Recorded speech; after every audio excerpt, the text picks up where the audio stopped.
Hello friends, नमस्कार। कैसे आप सब लोग? दोस्तों, बात करेंगे आज क्रूड ऑयल पे। क्रूड ऑयल, जैसा कि आपको पता है कि अमेरिका और ईरान दोनों ने स्टेट ऑफ हॉर्मोज पे अपने अपने जगह पे ब्लॉकेड लगा रखे हैं और तेल की जो आवाजाही थी वो लगभग बंद हो गई है। तो दोस्तों, अब रेट जो है, जो एक लग रहा था कि युद्ध रुक गया है और सीज फायर की हो गया है और अब आगे स्टेट ऑफ हॉर्मोज खुल जाएगा, जैसे ईरान के विदेश मंत्री ने कही थी। लेकिन उसके बाद फिर से ये सुनने में आने लगा कि अमेरिका ने ब्लॉकेड खोलने से मना कर दिया है और वार्ता पे भी संशय हो गया।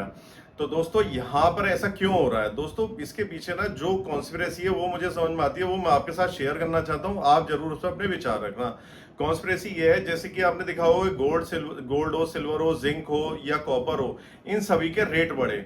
और वो क्यों बढ़े? क्योंकि अमेरिका पे विश्वास कम हुआ, डॉलर पे विश्वास कम हुआ। तो जितने भी सेंट्रल बैंक थे कंट्रीज के, उन्होंने इन्वेस्ट करना शुरू करा गोल्ड और सिल्वर में।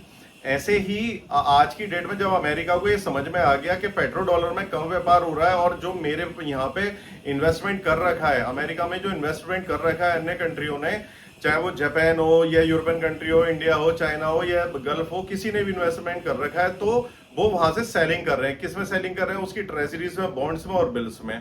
तो उसे समझ में आ गया कि मेरा जो डॉलर इंडेक्स है वो नीचे जाता रहेगा। तो उसने गल्फ में, वेनेजुएला में और ईरान में ये युद्ध शुरू करवाया। उसने वेनेजुएला में वहां का तेल कब्जाया और ईरान से गल्फ कंट्रीज पे हमला करवाया, जिससे कि जो उसका उत्पादन है वो एकदम से रुक जाए और ठप हो जाए।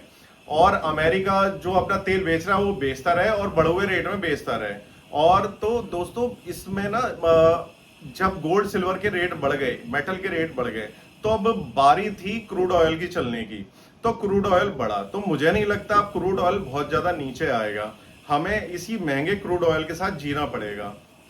इससे हमारी इकोनॉमी पे क्या फर्क पड़ेगा? हमारी इकोनॉमी में जो हमारी कॉस्टिंग है वो महंगी होती जाएगी और हमारा जो स्टॉक मार्केट है वो कंसोलिडेशन पीरियड में रहेगा और जो हमारे अभी नेक्स्ट क्वार्टर के रिजल्ट आने वाले हैं उन पे उसका फर्क पड़ेगा आने वाले कुछ क्वार्टर्स में।